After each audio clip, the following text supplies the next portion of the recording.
Hello students, मैं Mohammad Akmal YouTube channel में पुनः एक बार आपका फिर स्वागत करता हूं। स्टूडेंट्स, इससे प्रीवियस वीडियो में सेट क्या होता है, सेट की डिफिनीशन, सेट का रिप्रेजेंटेशन, सेट को कैसे रिप्रेजेंट करते हैं, इसके बारे में डिस्कस हुआ था। उसके बाद जो दूसरा टॉपिक हमारा होता है वो टाइप्स ऑफ सेट, यानी सेट कितने प्रकार के होते हैं। तो स्टूडेंट, सबसे पहला जो हमारा होता है नल सेट और एम्प्टी सेट, इसको यूनिक सेट भी कहते हैं। नल सेट और एम्प्टी सेट, रिक्त समुच्चय, इसको हिंदी में कहा जाता है रिक्त समुच्चय। इसको हम लोग, और नल सेट क्या होता है स्टूडेंट्स? नल सेट वो होता है कि ए सेट कंटेनिंग नो एलिमेंट, ए सेट कंटेनिंग नो एलिमेंट, ऐसा सेट जिसमें कोई भी अवयव ना हो, यानी कोई भी एलिमेंट ना हो, उसे हम लोग नल सेट और एम्प्टी सेट कहते हैं। ये इसकी डिफिनीशन है। तो लिखते हैं नल सेट, टॉपिक हमारा है set. Null set, a set containing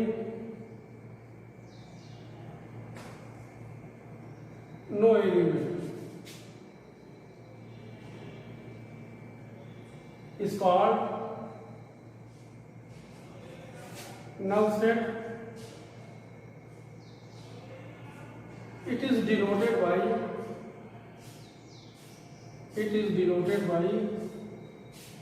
5। Student, ये नल सेट की डिफिनीशन है।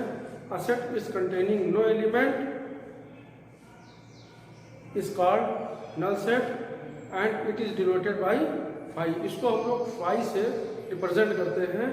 जैसे example a is equal to, ये कर्ली में है, ये भी नल सेट है, इसके अंदर कोई भी एलिमेंट नहीं है, इसलिए ये नल सेट हुआ।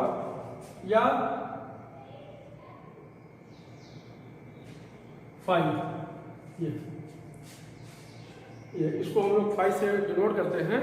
लेकिन इसका और एग्जांपल अगर लिया जाए कि जैसे मान लीजिए यह कह दिया जाए कि b is equal to x such that x square is equal to 9 is an even number.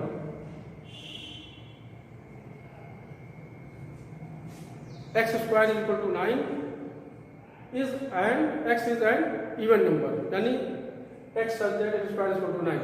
अब हमको ये देखना है कि इसको अगर हमको सॉल्व करें, x square is equal to 9, तो x is equal to plus minus 3, यानी एक्स इज इक्वल टू -3 और +3, ये हुआ। लेकिन कहा गया है कि इज एन इवन नंबर, यानी x is an even number, even number होना चाहिए। तो हमारे पास यहाँ जो हमारा एलिमेंट निकल रहा है वो इवन नंबर नहीं है, ये क्या है? ऑड नंबर है, इसलिए ये एक रिक्त समुच्चय होगा। या ऐसे कह दिया गया कि क्लास में 60 साल से ऊपर बच्चों का समुच्चय, तो अब क्लास में 60 साल के बच्चे तो होंगे ही नहीं, ये क्या होगा? रिक्त समुच्चय होगा। इसे कहते हैं हम लोग रिक्त समुच्चय। दूसरा है सिंगलटन सेट, यानी इसको कहते हैं एकल समुच्चय। सिंगलटन सेट का मतलब एकल समुच्चय। A set containing only one element, a set containing only one element is called singleton set, यानी एक ऐसा समुच्चय जिसमें केवल एक अवयव हो, ऐसा समुच्चय जिसमें केवल एक अवयव हो, उसको हम लोग कहते हैं एकल समुच्चय या singleton set. A set containing only one element is called singleton set। इसका एग्जाम्पल देखें, इसका singleton set, a set containing only one element is called singleton set। singleton set. A set containing only one element is called singleton set। इसका example देखें, a is equal to, इसका example है a is equal to, जैसे मान लीजिए a, एक तो ये एग्जाम्पल, ये भी एकल समुच्चय है, सिंगलटन सेट है, ये भी एकल समुच्चय है, ये भी सिंगलटन सेट है। अब तीसरा कि finite set,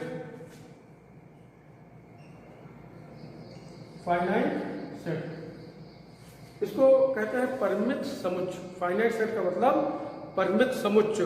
a set is said to be finite if it consist a finite number of element.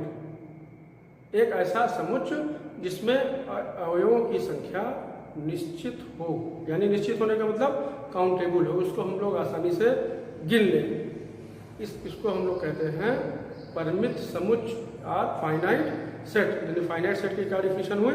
Finite set से कहते हैं कि a set is said to be finite if it consist the finite number of element is called finite set. यानी ऐसा समुच्चय जिसमें अवयवों की संख्या निश्चित हो, उसे हम लोग कहते हैं फाइनाइट सेट। जैसे एग्जाम्पल इसका देखें, a set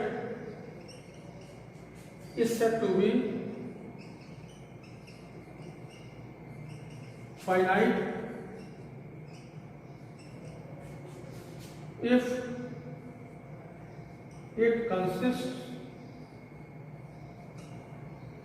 a finite number of elements, a finite number of element। Example जैसे मान लीजिए a इज इक्वल टू 1 2 3 4 5, यानी क्या है ये? Finite number of element. इसमें कितने एलिमेंट हैं? इसमें 5 एलिमेंट हैं, 1 2 3 4 5, इसलिए इसको हम लोग कहेंगे फाइनाइट सेट। यानी इसमें अवयवों की संख्या निश्चित है, इसलिए इसको हम लोग कहेंगे फाइनाइट सेट। जैसे फाइनाइट सेट के और भी एग्जाम्पल हैं, जैसे क्लास में हमारे बच्चे स्टूडेंट्स होते हैं, तो उसमें स्टूडेंट की संख्या निश्चित होती है, सीमित होती है कि हाँ इतने स्टूडेंट हैं, 30-30 स्टूडेंट्स, 40 स्टूडेंट्स, 50 स्टूडेंट्स, ये हमारे पास निश्चित होती है। इसको हम लोग काउंट कर सकते हैं कि ये, इसी को हम लोग कहेंगे फाइनाइट सेट। अब स्टूडेंट्स नेक्स्ट हमारा होगा infinite set. Next infinite set. Infinite set क्या होता है? लिखेंगे इनफाइनाइट सेट। इनफाइनाइट सेट क्या होता है? A set is said to be infinite if it consist an infinite number of element. यानी एक ऐसा समुच्चय जिसमें अवयवों की संख्या अनिश्चित हो, यानी जिसको हम लोग गिन नहीं सकते हैं, उसको हम लोग कहते हैं इनफाइनाइट सेट, यानी अपरिमित समुच्चय। ऐसा समुच्चय जिसमें अवयवों की संख्या अनिश्चित हो। अनिश्चित का मतलब जिसको हम लोग काउंट ना कर सके, उसे हम लोग कहते हैं इनफाइनाइट सेट या अपरिमित समुच्चय। इसकी डिफिनेशन देखें, infinite set, a set is said to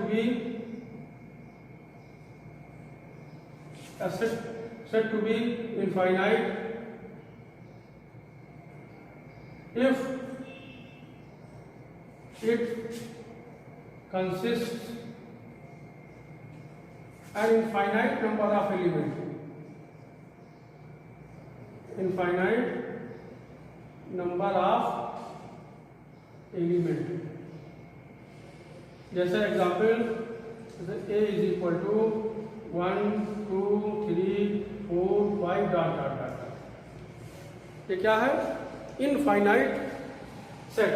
A set is said to be infinite if it consists an infinite number of element, यानी इसमें अवयवों की संख्या अनिश्चित हो, जिसको हम लोग काउंट ना कर सके, उसे हम कहते हैं कि इनफाइनाइट सेट। यानी इसका a इज इक्वल टू 1 2 3, ये नेचुरल नंबर है, तो 1 2 3 4 5 डॉट डॉट डॉट आगे हम ऐसे अनंत तक लिख सकते हैं, जिसको हम लोग काउंट नहीं कर सकते हैं। जैसे इसका और भी एग्जाम्पल है, जैसे हम ये कह दें कि हमारे इंडिया में पक्षियों की संख्या कुल कितने पंछी हैं इसको हम लोग गिन नहीं सकते हैं, बहुत मुश्किल है गिनना।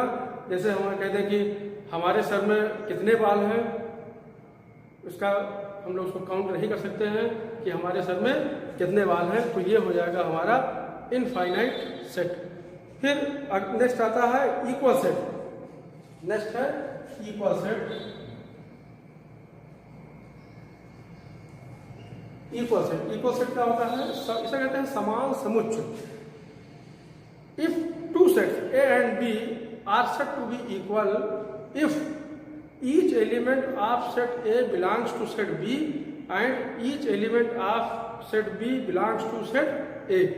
अगर हमारे पास मान लीजिए कि कोई दो सेट है, अगर हमारे पास मान लीजिए कोई दो सेट ए और बी है, तो ए का प्रत्येक एलिमेंट बी में हो और बी का प्रत्येक एलिमेंट ए में हो, तब हम ये कहेंगे कि ए और बी दोनों इक्वल सेट है, यानी समान समुच्चय है। अगर ए का प्रत्येक अवयव बी में हो और बी का प्रत्येक अवयव ए में हो, तब हम कहेंगे कि ये ए और बी ये इक्वल सेट है, यानी ये समान समुच्चय है। The element and the number of element are same या आर इक्वल, यानी जो उसमें एलिमेंट हैं और जो नंबर ऑफ एलिमेंट होंगे वो दोनों सेम होना चाहिए, तब वो सेट इक्वल होगा। तो इसकी डिफिनीशन देखें, two sets A and B are set to be equal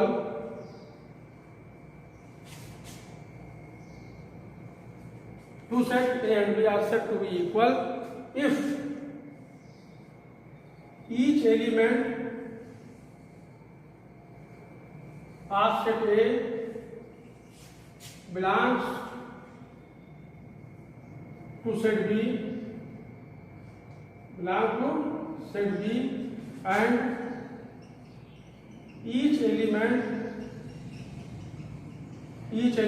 of set B belongs to set A.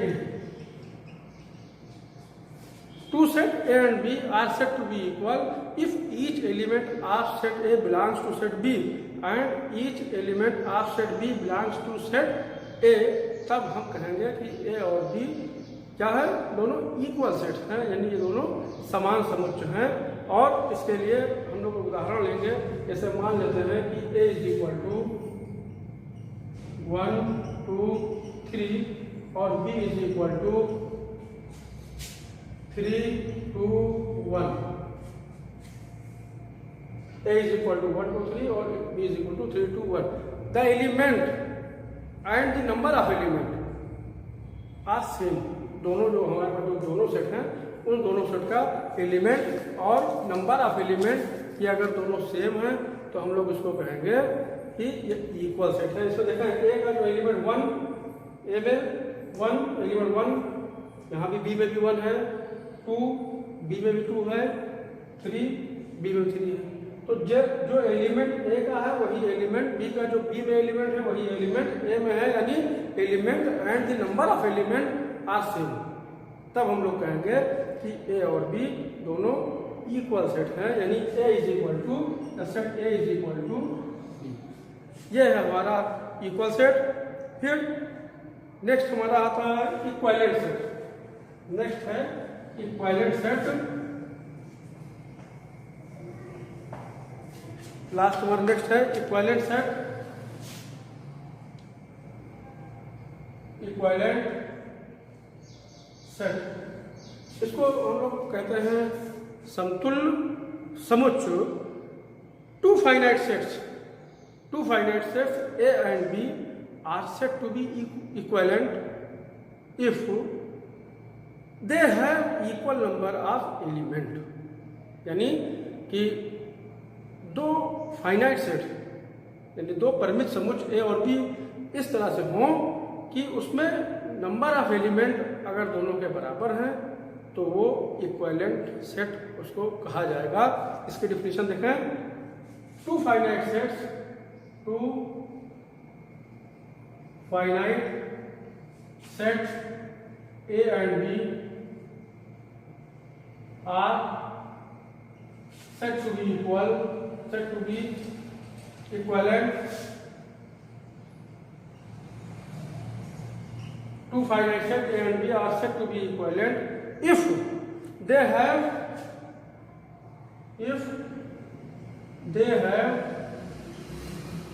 an equal number of element. Two finite set A and B are said to be equivalent if they have equal number of elements. Is called equivalent set. यानी इसका मतलब यह हुआ कि दो finite set यानी जो दो परिमित समुच्च ऐसे हों कि जिनमें अवयवों की संख्या समान हो, उसको हम लोग कहेंगे इक्विवेलेंट सेट। जैसे एग्जांपल, जैसे मान लिया कि A is equal to 1 2 3 and B is equal to A B C। A is equal to 1 2 3, B is equal to A B C। अब इसमें देखें नंबर ऑफ एलिमेंट इसमें कितने हैं? नंबर ऑफ एलिमेंट का मतलब NA नंबर ऑफ एलिमेंट 3। यहाँ पर देखें number of element NB is equal to, इसमें भी 3 है, 3 एलिमेंट इसमें भी है और 3 एलिमेंट, लेकिन तीनों जो एलिमेंट है वो डिफरेंट है, एलिमेंट सेम नहीं है, नंबर ऑफ एलिमेंट सेम है, यानी जो इसमें अवयवों की जो संख्या है वो समान है, लेकिन जो एलिमेंट है वो सेम इसमें नहीं है। तो नंबर ऑफ एलिमेंट कितने हैं इसमें? NA नंबर ऑफ एलिमेंट को हम लोग जो सेट A है उसमें हम NA का मतलब number of element is equal to 3 और नंबर ऑफ एलिमेंट जो दूसरे का NB इज इक्वल टू 3, यानी दोनों में अवयवों की संख्या समान है, इसलिए NA is equal to NB। इसको हम लोग क्या कहेंगे? इसको हम लोग समतुल्य समुच्च कहेंगे। यह है समतुल्य समुच्च, जिसमें सिर्फ नंबर ऑफ एलिमेंट यानी अवयवों की संख्या अगर समान है, कोई दो सेट हम अपने मन से चूज कर ले, कोई भी दो सेट हम ले लें, उन दोनों सेटों में अवयवों की संख्या समान हो। अगर अवयवों की संख्या समान होगी तो वो सेट क्या होगा? इक्विवेलेंट सेट होगा, समतुल्य समुच्च होगा, उसे हम लोग कहेंगे समतुल्य समुच्च। तो स्टूडेंट्स, हमारी बात आप लोगों को समझ में आई होगी हमने, और आप लोग इसको कॉपी भी कर लेंगे। अब हमारा जो नेक्स्ट टॉपिक होगा वो इसके आगे टाइप्स ऑफ सेट में भी और भी है, यूनिवर्सल सेट है और प्रॉपर सेट है, इम्प्रॉपर सेट है, सबसेट है और सेट ऑफ सेट है। इसके बारे में नेक्स्ट वीडियो में हम लोग इस पर डिस्कस करेंगे। तब तक आप लोग इसको बहुत ध्यान से इसको समझने की कोशिश करें, और बुक में इसकी एक्सरसाइज भी दी हुई है और इसका आप लोग अध्ययन करें, और नेक्स्ट वीडियो में हम लोग सबसेट के साथ में मिलेंगे।